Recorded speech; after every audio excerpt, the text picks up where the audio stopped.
La doctora Bettina Krause es responsable del área de asuntos públicos del Departamento de Asuntos Públicos y Libertad Religiosa.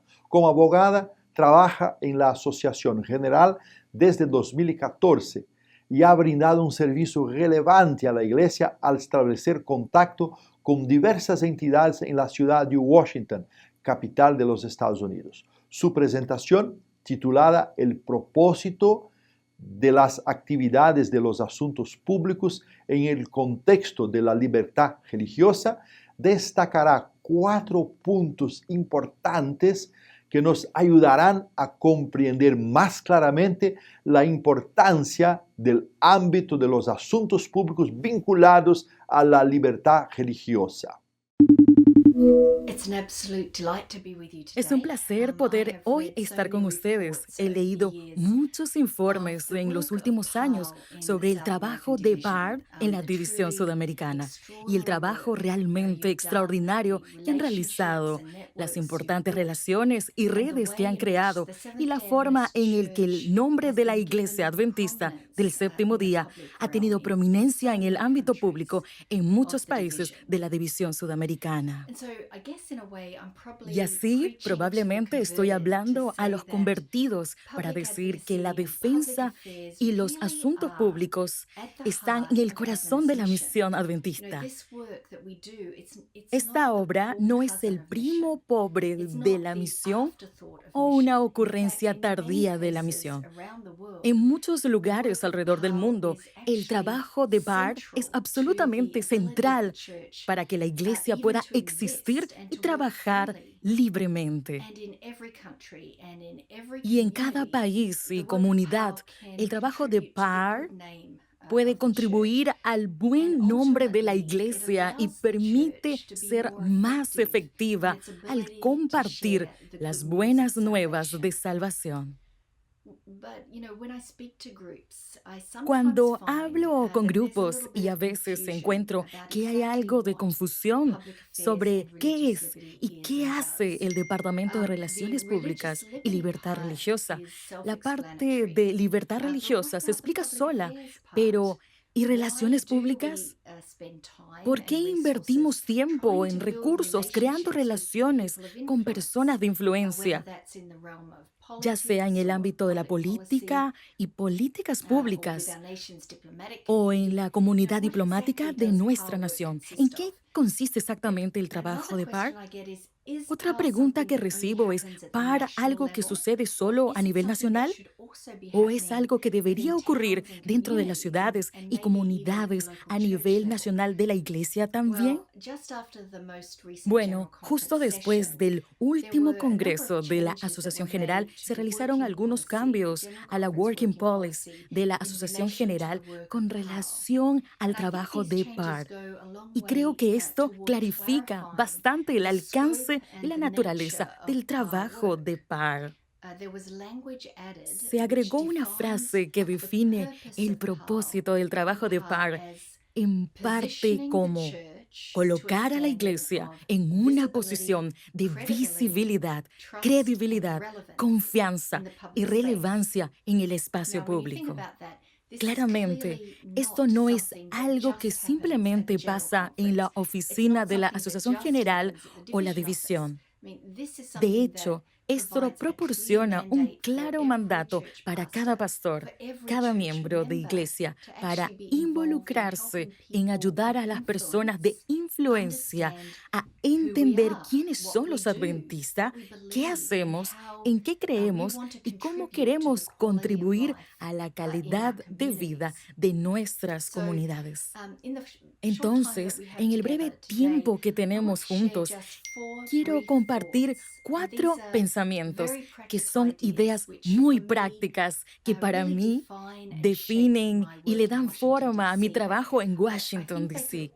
También creo que se podría aplicar de la misma manera donde se desarrolle PAR y sea regionalmente o dentro de una comunidad local. El primer punto que quiero compartir puede parecer bastante obvio. Estén presente. y sean visibles. A un amigo que trabaja en el centro de Washington, D.C., le gusta contar la historia acerca de cómo fue que llegó a tener una fuerte relación con una de nuestros políticos principales. Deben conocerla. Es una ex candidata a presidente de los Estados Unidos, la senadora Hillary Clinton. Según como él cuenta la historia, la senadora Clinton tenía programado hablar en un evento, pero ese día toda la ciudad prácticamente se había cerrado debido a una tormenta de nieve.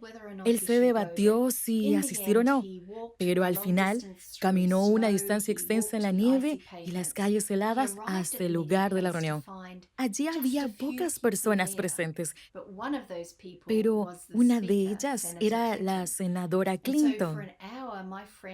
Durante una hora, mi amigo tuvo la oportunidad única de hablar con ella, de hacerle preguntas y hacer conexiones que le sirvieron a él y a su organización durante los siguientes años.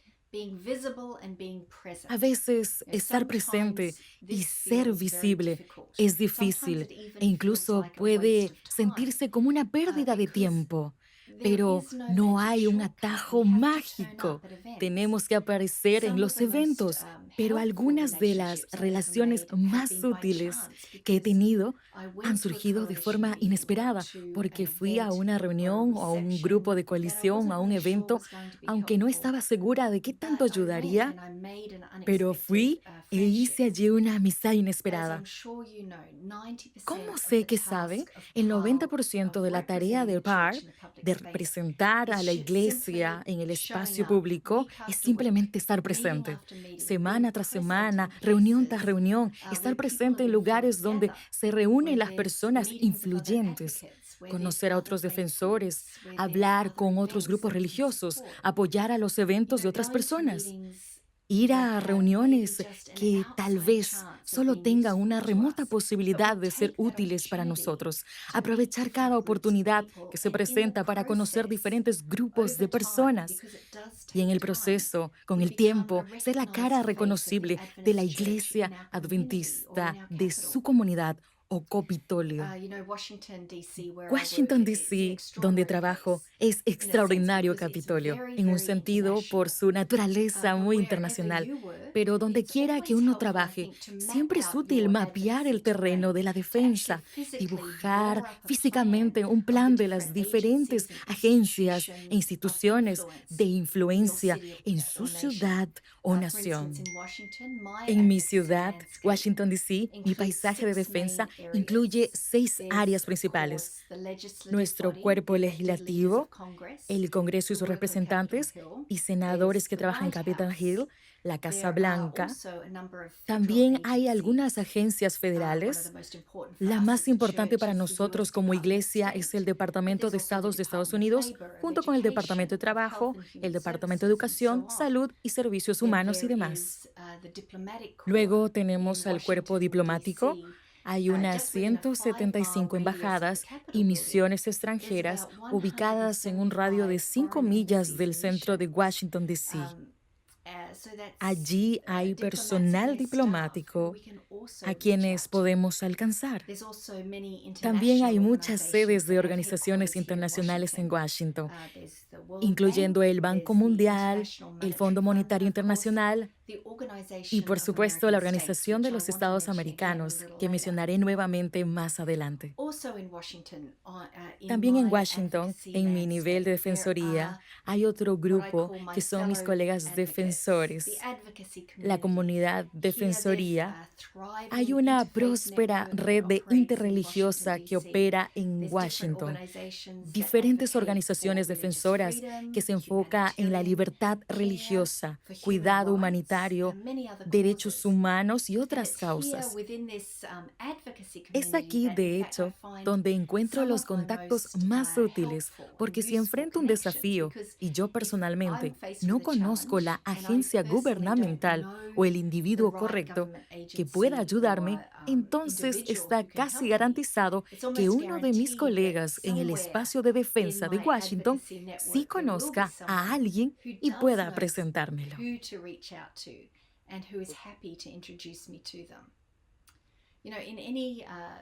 En cualquier crisis que enfrente en nombre de la Iglesia, es raro que la acción que deba tomar sea solo en una de estas esferas de actividad.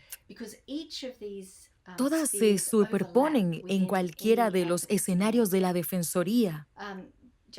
Déjenme darles un ejemplo reciente. Al principio de la pandemia de COVID, a medida que los viajes internacionales fueron restringidos, muchas personas quedaron varadas cuando se cancelaron los vuelos comerciales. PAR de la AG recibió varios pedidos de ayuda de miembros de la iglesia.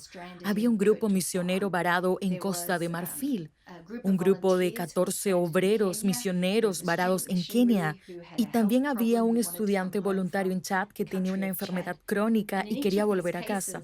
En todos estos casos, ellos estaban varados, no tenían manera de volver a casa, y las embajadas de los Estados Unidos en esos países estaban inundadas de solicitudes de ayuda. Estas solicitudes llegaron juntas en un periodo de unos pocos días en marzo.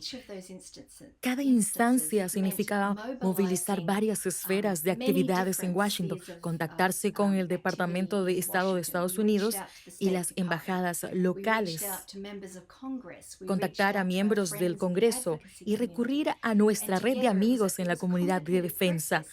Fue un proceso complicado, pero para el final de esa semana, gracias a que contactamos a todos estos recursos, estos individuos fueron repatriados a los Estados Unidos. Pero en todas las situaciones es útil mapear nuestro escenario de defensa, conocer las diferentes organizaciones e instituciones que influyen en las políticas públicas y estar presentes y visibles en cada una de diferentes esferas. Esta tarea es fundamental. Realmente es la base, los líderes de poder en el espacio público. El segundo principio que quiero compartir es también muy fundamental. Necesitamos creer que tenemos algo que decir. Debemos estar convencidos de que tenemos algo positivo para contribuir al discurso público. Los adventistas del séptimo día no son extraños a la defensa pública. No es una área nueva para nosotros. Como personas que representan a la iglesia en el espacio público, estamos construyendo sobre un lago una rica historia de esfuerzos de defensa. Los primeros pioneros de nuestra iglesia no tuvieron miedo de defender temas que tenían importancia política y social. Nuestro primer presidente de la Asociación General era un declarado abolicionista, quien era un agente de la red clandestina de escape para los esclavos. Cuando asisto a reuniones en Washington, suelo pensar en esos pioneros adventistas que he estado antes, quienes por más de 150 años han construido tal rica herencia de defensa adventista en Washington. Comenzando en la década de 1860 con el tema de la no combatividad y la abolición de la esclavitud, pasando por la década de 1880 y protestando las leyes dominicales propuestas hasta el principio de 1900, cuando los adventistas lucharon por las regulaciones al alcohol y tabaco. Durante los debates de las leyes dominicales a los principios del 1900, los adventistas juntaron casi cientos de miles de firmas de peticiones contra estas leyes. De forma similar, a comienzos del siglo XX, los adventistas organizaron manifestaciones masivas a favor de la temperancia, las regulaciones en cuanto al alcohol. En décadas más recientes, los adventistas han trabajado en las legislaciones que abarcan desde proteger a las víctimas de tráfico humano, abordar las prácticas deshonestas de la industria tabacalera y proteger la libertad religiosa para todos. Si uno va al sitio web de la Iglesia Adventista y ve las declaraciones votadas por nuestra iglesia sobre un abanico de problemáticas sociales, es claro que de hecho, si tenemos algo muy sustancial para contribuir con el discurso público, los adventistas traen a la discusión de la libertad religiosa y muchas otras preguntas de derechos humanos y experiencia humana una clara perspectiva teológica que pueden enmarcar cómo nos posicionamos en el espacio público. Puede que al trabajar en el espacio público haya encontrado algo de ambivalencia en algunos de los miembros de la Iglesia, quienes se preguntan por qué involucrarse en temas de políticas públicas, especialmente si estos temas están fuera del ámbito de la libertad religiosa. Pero hay momentos cuando debemos y deberíamos hablar. Yo les recuerdo a las personas que a principios de la década de 1900, Elena G. de White urgió a los adventistas a apoyar a campañas de temperancia. Ella escribió: los adventistas no hacen todo su deber a menos que ejerzan su influencia, precepto y ejemplo, de viva voz, por pluma y el voto, para trabajar en lucha con este gigantesco enemigo, como ella misma lo llama a la industria del alcohol. Sí, debemos ser reflexivos y responsables al posicionar a la Iglesia en este espacio público, pero creo que a veces hacemos daño significativo con nuestro silencio. ¿Hay injusticias en nuestras comunidades? Claro que sí. A veces es fácil y menos complicado mantenerse en silencio. Al ver la injusticia, solo intervenir si la situación amenaza nuestra propia comunidad de fe. Pero a veces la neutralidad es de hecho ser cómplice. Los adventistas tienen una contribución para el ámbito público. Sí, debemos creer que tenemos algo para contribuir al discurso público. Pero el tercer principio suena un poco contradictorio. Suena como una nota precautoria. Le pone un freno a esta idea de involucrarnos en el espacio público. Para mí, es un principio que tiene una importancia dominante. A medida que nos involucramos con los problemas y trabajamos de manera cooperativa con los líderes gubernamentales y otras personas de influencia, si debemos trabajar de manera cooperativa, nunca debemos ser conquistados, nunca debemos ser usados. Trabaje de forma cooperativa, pero no sea conquistado. En otras palabras, no podemos dejar que nuestros esfuerzos para desarrollar acceso a influencia nos lleven a ser utilizados por ellos a quienes buscamos influenciar. 2 veces por mes me uno a una teleconferencia para líderes y defensores de todo Estados Unidos. No diré el nombre del político que está detrás de estas llamadas, pero les diré que es un político conocido internacionalmente que busca la reelección pronto. Ahora, el propósito para estas llamadas es, aparentemente, tener reuniones de trasfondo para líderes religiosos sobre desarrollos en la ley o políticas que puedan impactar en las comunidades de fe. Se relacionan, darles una oportunidad de asociarse con el gobierno en áreas de educación, atención a la salud y el cuidado humanitario. Son todas cosas valiosas. Ese puede ser el propósito establecido, pero la realidad puede ser un poco diferente, y en especial ahora que nos acercamos cada vez más a las elecciones. En los últimos pocos meses se ha hecho cada vez más claro que estas llamadas se traten más a reunir apoyo político. Se tratan de un líder político que desea demostrar que se está trabajando en nombre de las comunidades de fe.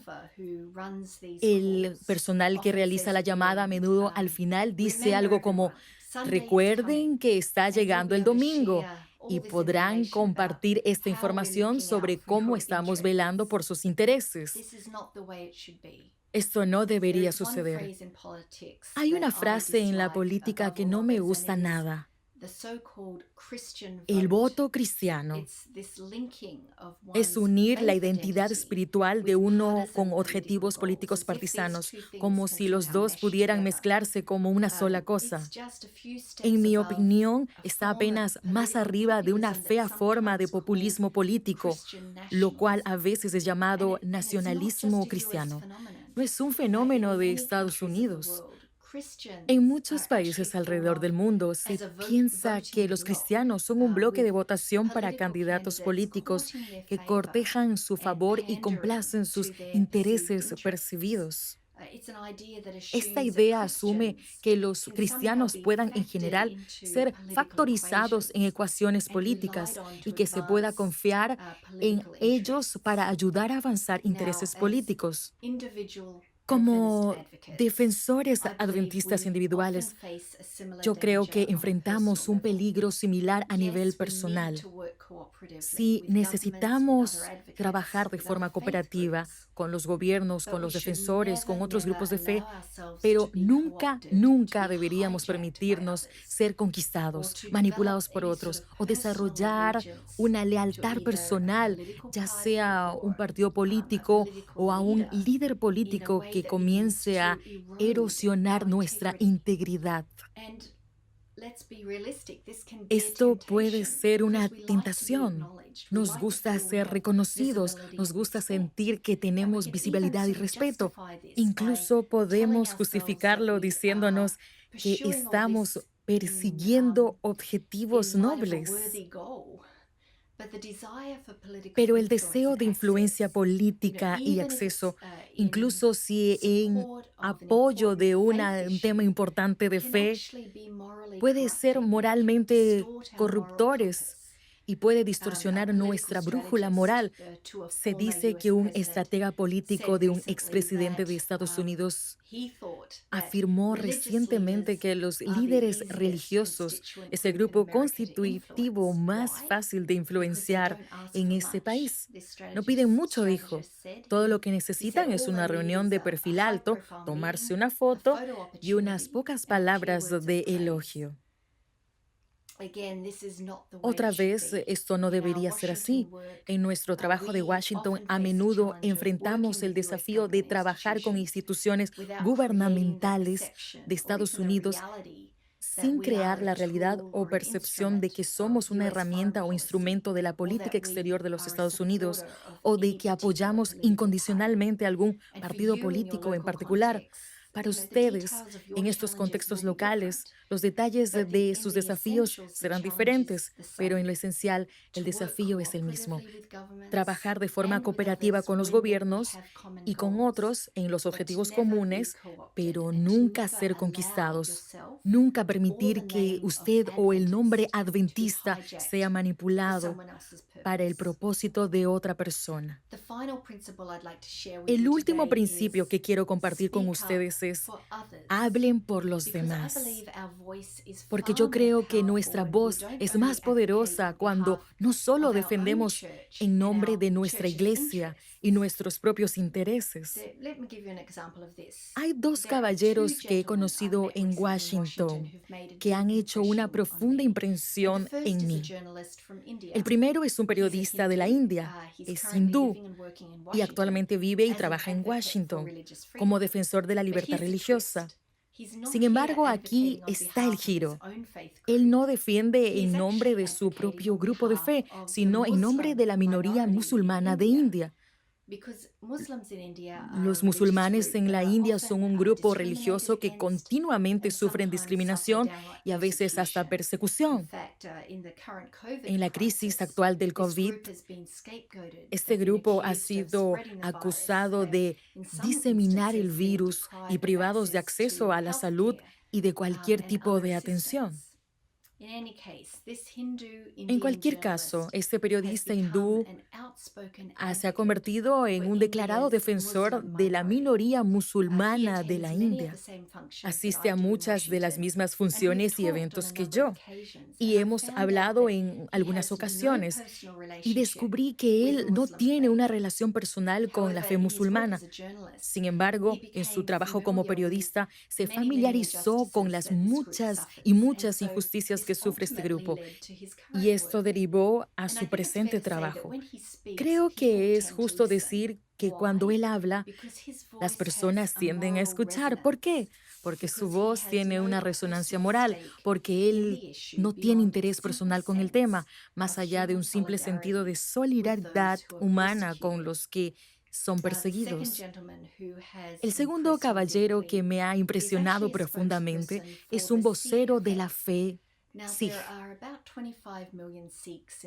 Hay cerca de 25 millones de Sikh en el mundo, la mayoría de ellos en la India y en países aledaños. Como minoría religiosa, en cada país donde vives suelen sufrir persecución.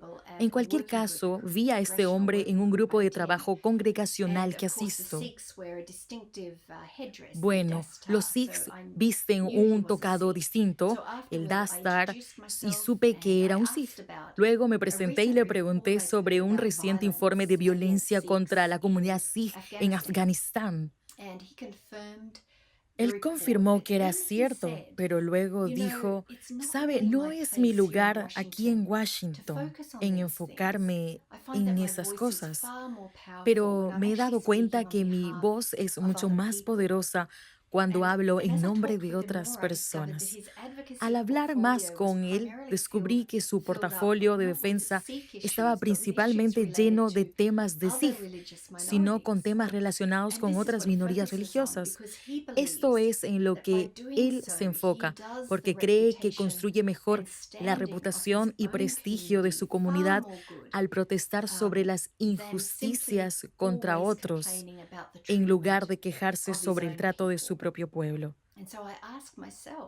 Entonces yo me pregunto y les pregunto, ¿estamos como adventistas defensores preocupados con más que solo nuestros derechos y libertades? ¿Nos estamos involucrando con problemas más amplios? Como adventistas tenemos una herencia de hablar en nombre de no solo nosotros. Cuando defendemos la libertad religiosa y la libertad de conciencia, la defendemos para todas las personas, musulmanes, hindús, ateos, testigos de Jehová, católicos, por todas las personas. Ciertamente no apoyamos sus creencias, pero no reconocemos que Dios les ha dado el derecho y la libertad de elegir por sí mismos lo que quieren creer. No sé cómo será donde trabajan, pero en Washington, el sentido de trabajar con otras religiones, hablar en nombre de los demás, lo que se conoce como ética multife, es lo más efectivo al abrir puertas y hacer que las personas de influencia escuchen temas particulares.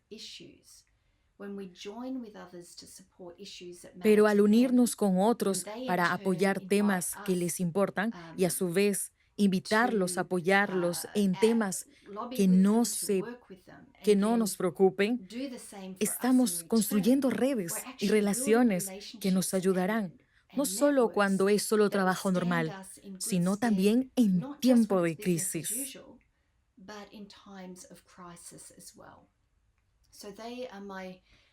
Bueno, esos son mis 4 pensamientos prácticos sobre el trabajo de PAR.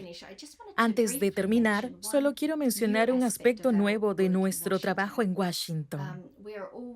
Siempre estamos buscando nuevas maneras de involucrarnos en el espacio público, en especial cuando las realidades políticas o sociales cambian.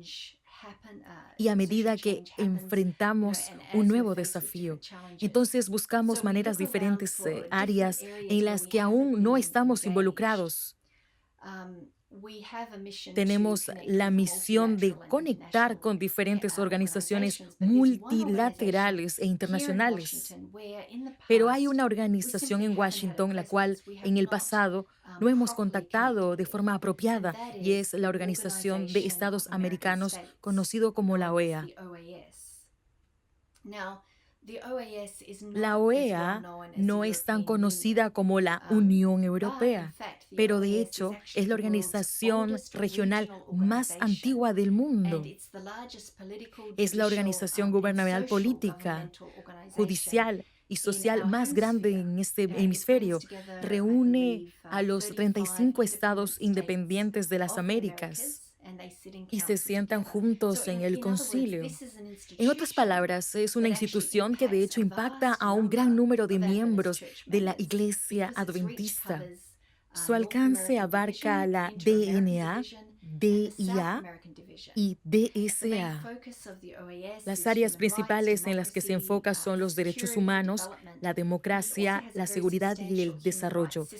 Tiene un sistema sustancial de derechos humanos que incluye a la Comisión Interamericana de Derechos Humanos y la Corte Interamericana de Derechos Humanos.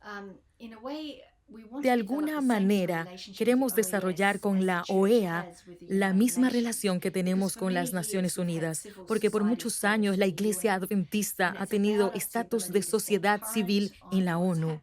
Y eso nos permite poder estar informados sobre lo que sucede, tener contactos en la ONU y también hacer contribuciones importantes a temas de debates reales. Lo mismo se aplica para la OEA, por lo cual nos enfocamos en profundizar nuestra relación con ese organismo. Saben, hay un número de temas de la OEA que potencialmente preocupan a nuestra iglesia para el futuro. Solo mencionaré uno. Se trata de la Convención contra toda forma de discriminación e intolerancia. Fue un tratado adoptado en 2013 por la OEA. La convención parece engañosamente benigna. ¿Quién no estaría en contra de la discriminación? Además, aunque ha sido firmada por 10 países, solo ha sido ratificada por solo 2 países, México y Uruguay. Parece un tratado normal en apoyo a algo bueno, pero hay razones para, como iglesia, vigilar el proceso de esta convención a través del proceso de la OEA. Primero, bajo la jurisprudencia emergente de la Corte Interamericana, una vez que un tratado entra en efecto, este entró en efecto cuando el segundo país la ratificó. La Corte Interamericana puede y usa esto para imponer mandatos judiciales en toda la región. Y segundo, la Convención incorpora una concepción increíblemente amplia de discriminación e intolerancia, que exige sancionar prácticamente cualquier cosa que pueda interpretarse como una promoción de la intolerancia. Por ejemplo, no es posible imaginar un escenario en el que la convención pueda obligar a un país a prohibir una enseñanza de una iglesia que apoye una visión tradicional del matrimonio y las relaciones humanas.